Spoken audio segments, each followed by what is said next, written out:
Occasion ఏదైనా location ఎక్కడైనా తెలుగువారి వేడుక అంటే ఆలివ్ మిఠాయి ఉండాల్సిందే. నమస్తే, వెల్కమ్ టు సుమన్ టీవీ. నేను మీ స్వాతి. ఆంధ్రప్రదేశ్ ముఖ్యమంత్రి చంద్రబాబు నాయుడు గారి ఢిల్లీ ప్రయాణం ఖరారైనట్లుగా తెలుస్తోంది. దీనిపై ఈరోజు మనం మాట్లాడదాం. మనతో పాటు ఉన్నారు Suman TV chief editor Keshav గారు. నమస్తే సార్. నమస్తే సార్, ఇప్పుడు ప్రారంభోత్సవాలు జరుగుతున్నాయి. ప్రారంభాలకి ఆహ్వానం అందుతోంది. చంద్రబాబు నాయుడు గారు వెళ్తున్నారు. కానీ ఏమేమి ప్రాజెక్ట్స్ స్టార్ట్ అవుతున్నాయి, ఏమేమి బిల్డింగ్స్ స్టార్ట్ అవుతున్నాయి అనేది అందరికీ ఒక డౌట్ అనేది క్రియేట్ అవుతుంది. మనం ఏమనుకోవచ్చు అంటారు సార్? అమరావతి కన్స్ట్రక్షన్ లో 3 మేజర్ ఇష్యూస్ ఉన్నాయి. ఒకటి ఏంటంటే మాస్టర్ ప్లాన్ లో చేసినటువంటి డిజైన్లకు అనుగుణంగా గవర్నమెంట్ క్రియేట్ చేయాల్సినటువంటి ఇన్ఫ్రాస్ట్రక్చర్. రెండోది గవర్నమెంట్ ఏదైతే ఐకానిక్ స్ట్రక్చర్స్ కింద అనౌన్స్ చేసుకుంటూ వచ్చిందో వాటిని నిర్మించడం. మూడోది ప్రైవేట్ పార్ట్నర్షిప్తో అగ్రిమెంట్స్ చేసుకున్నారు. ఆ ప్రైవేట్ పార్ట్నర్షిప్ సంబంధించినటువంటి సంస్థలన్నీ ప్రారంభం. ఒక్క అమరావతి ఎడ్యుకేషన్ సిటీ ఏరియాలోనే 18 ప్రపంచ స్థాయి విద్యా సంస్థలకి అప్రూవల్ ఇచ్చింది రాష్ట్ర ప్రభుత్వం. అందులో ఇప్పుడు 4-5 పనిచేస్తున్నాయి, 4-5 ఆపరేషన్లో ఉన్నాయి. మిగతావన్నీ కూడా రావాలి కదా. So at the same time 25 కేంద్ర ప్రభుత్వ రంగ సంస్థలకి ల్యాండ్ ఎలకేషన్ జరిగింది. ఏవి కూడా పనులు ప్రారంభించాలి. 1-2 ప్రారంభించినట్టున్నాయి. ఏదంటే ఫోరెన్సిక్ ల్యాబొరేటరీ లాంటివి, ఇగ్నో లాంటివి ప్రారంభించినాయి. మిగతా పనులు ప్రారంభించాల. మేము ప్రారంభిస్తాం అని మాత్రమే హామీ ఇచ్చారు. ఇవన్నీ ప్రారంభించాల్సింది ఎవరు? కేంద్ర ప్రభుత్వం. కేంద్ర ప్రభుత్వం ఆధ్వర్యంలో కదా. ఇప్పుడు ఇన్కమ్ ట్యాక్స్ డిపార్ట్మెంట్కి ఇచ్చారు, అలానే రిజర్వ్ బ్యాంక్ ఇచ్చారు, ఇట్లాంటి చాలా సంస్థలకి ఇచ్చారు. National NIFT, national institute of fashion designing, ఇట్లాంటి వాటి అన్నిటికీ ఇచ్చారు. ఎన్ఐడిటి, ఇట్లాంటి వాటికి చాలా వాటికి ల్యాండ్ ఎలకేషన్ జరిగింది. బ్యాంకులు ఉన్నాయి, జాతీయ బ్యాంకులు ఉన్నాయి. ఈ బ్యాంకులకి ఏవి కూడా పనులు ప్రారంభించాలి. సో వీటన్నిటిని ఇనిషియేట్ చేయాల్సినటువంటి బాధ్యత ఎవరి మీద ఉంటుంది? ముఖ్యమంత్రిగా ఆయన ప్రధానమంత్రి మీద ఒత్తిడి తీసుకొస్తే వాళ్ళు ఆయా సంస్థలకి ఆయా శాఖల మంత్రుల ద్వారా డైరెక్షన్స్ ఇస్తే పని తొందరగా జరుగుతుంది. సో అమరావతి సాకారం కావడానికి 2 టైర్ ప్లాన్. ఒకటి ప్రభుత్వం కల్పించాల్సినటువంటి వనరులు, 2 ప్రైవేట్ భాగస్వామ్యంతో తీసుకురావాల్సినటువంటి వనరులు, 3వది అక్కడ ఏంటంటే సహజంగానే ఇన్ఫ్రాస్ట్రక్చర్ రాష్ట్ర ప్రభుత్వం బాధ్యత. రహదారి కనెక్టివిటీ కానీ, వాటర్ సోర్సెస్ కానీ, ఇవన్నీ కూడా అక్కడ వస్తేనే మనుషులు ఉండగలిగేటువంటి వాతావరణం ఉంటుంది అనమాట. సో వీటిపైన ఫోకస్ పెట్టడం వల్లే దశల వారీగా ఒక్కొక్కటి చేసుకుంటూ వెళ్తున్నారు. అమరావతి ఔటర్ రింగ్ రోడ్ అంటున్నారు, అమరావతికి విమానాశ్రయం అంటున్నారు, అమరావతి రైల్వే. ప్రజల్లో కూడా అమరావతి అనగానే ఒక కన్ఫ్యూజన్ స్టార్ట్ అయిపోయింది సార్. మీరు అన్నట్లుగా ఔటర్ రింగ్ రోడ్ అన్నారు, అలాగే మనకి మెట్రో ట్రైన్ ప్రాజెక్ట్ ఒకటి అన్నారు, అలాగే ఇప్పుడు కొత్తగా ఇంకేవో అమరావతిలో ఆ ప్రాజెక్ట్ స్టార్ట్ అవుతుంది, ఆ బిల్డింగ్ స్టార్ట్ అవుతుంది అనేదే వస్తుంది తప్ప అసలు ఎప్పుడు ఏం స్టార్ట్ అవుతుంది అనేది ఒక క్లారిటీ అయితే ఒకటండి. ఇప్పుడు చాలా మంది మనం కూడా వీడియోలు చేస్తుంటే కొంతమంది కామెంట్లు పెడతా ఉంటున్నారు, ఇది రోజు చెప్పిందే చెప్తున్నారు, ఇందులో డెవలప్మెంట్ లేదు, అది లేదు, ఇది లేదు అంటే. ఒకటి ఇక్కడ పాజిటివ్ అప్రోచ్ అనేది చాలా అవసరం. ఏది కూడా ఒక్క రోజులో నిర్మాణం జరిగిపోదు. సో వాటికి కావాల్సినటువంటి ప్రాతిపదికను తయారు చేసుకోవడం. రెండోది ఏంటంటే గవర్నమెంట్లో ప్రొసీజరల్ ఇష్యూస్ చాలా ఉంటాయి.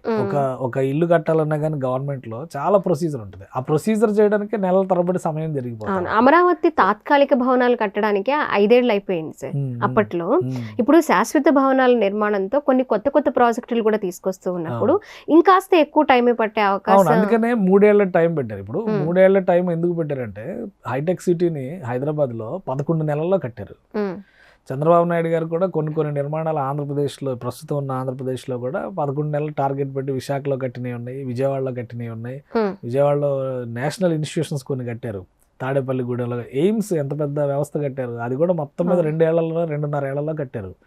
కానీ అమరావతి దగ్గరకు వచ్చేసరికి ఎందుకు జాప్యం జరుగుతుందంటే అమరావతిలో ఎటువంటి లోపభూయిష్టమైనటువంటి విధానం ఉండకూడదు, చట్టపరమైనటువంటి సమస్యలు ఏవీ రాకూడదు.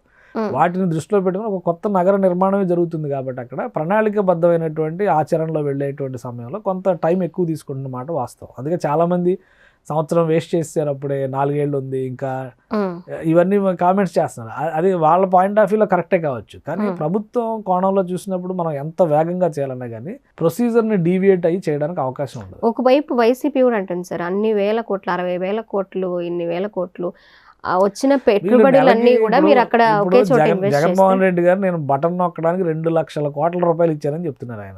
ఎవరు తిన్నారు? ఏ రకమైన ప్రగతి సూచికలను అది చూపించింది? డబ్బులు ఇవ్వడం అభివృద్ధి కాదు కదా. పరిపాలన ఎప్పుడైనా కానీ ఎలా జనరంజకం అవుతుందంటే, చిన్న ఎగ్జాంపుల్, ఒక వ్యక్తి సుఖంగా జీవించడానికి వనరులు సమకూర్చడం ఒక రకమైనటువంటి డెవలప్మెంట్. ఒక వ్యక్తికి డబ్బులు ఇచ్చి నీకు కావాల్సింది నువ్వు కొనుక్కోమని చెప్పడం ఇంకో రకమైన డెవలప్మెంట్. ఏది పర్మనెంట్ అంటే ఫస్ట్ది కొద్దిగా కష్టంగా అనిపించవచ్చు ప్రభుత్వాలు, కానీ ఆచరణలో చూసినప్పుడు దానివల్ల వచ్చే ప్రయోజనాలు ఎక్కువ ఉంటాయి. ఈ బటన్ నొక్కేటువంటి కార్యక్రమాలతో వచ్చే ప్రయోజనాలు చాలా తక్కువ ఉంటాయి. అది తాత్కాలికం. అది అందుకే కదా మీరు చేపలు పట్టడం నేర్పించండి, చేపల కూర వండి పెట్టొద్దు అని చెప్తున్నారు కదా సామెత. కాబట్టి వాళ్ళు బటన్ నొక్కి మేము 5 ఏళ్లలో ఇన్ని లక్షల కోట్లు ఇచ్చాం మేము అని చెప్పి ఎవరు ఇచ్చారు? వాళ్ళ డబ్బులు ఎవరికి ఇంట్లో తీసుకొచ్చి ఇవ్వలేదు కదా. ఇప్పుడు చంద్రబాబు నాయుడు గారు కూడా ఆయన ఇంట్లో తీసుకొచ్చి ఇవ్వట్లా. కాకపోతే ఒక పర్మనెంట్ స్ట్రక్చర్, ఒక వీధిలో ఒక రహదారిలో దూర ప్రయాణం చేస్తున్నప్పుడు ఆ రహదారిలో వెళ్ళేవాడికి ₹1 చేతికి ఇవ్వడం మంచిదా, లేదా వాడు వెళ్ళేటువంటి వీధి మొత్తంలో తాగునీటి అవసరాల కోసం మంచినీళ్ళ కుండలు పెట్టడం అనేది మంచిదా అనేది చందమామ కథల్లో మనం చాలా చదువుకున్నట్టు.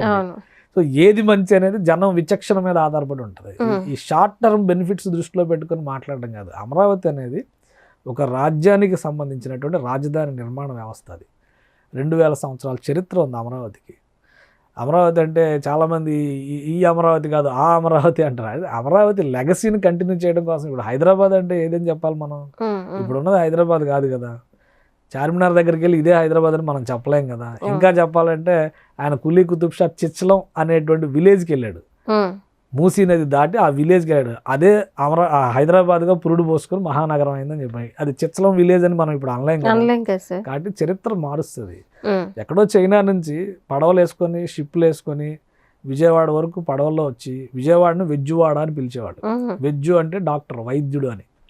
ఎందుకంటే ఆ పడవ ప్రయాణంలో సముద్రయానం వలన వచ్చేటువంటి రోగాలకి ఇక్కడ ట్రీట్మెంట్ చేసేవాడు. ఆ ట్రీట్మెంట్ అయిన తర్వాత నాగార్జున సాగర్ కొండ ఉంది కదా, అక్కడ నాగార్జునుడి విశ్వవిద్యాలయం నడిపాడు కదా, అక్కడికి వెళ్ళి విద్యాభ్యాసం చేసేవాళ్ళు.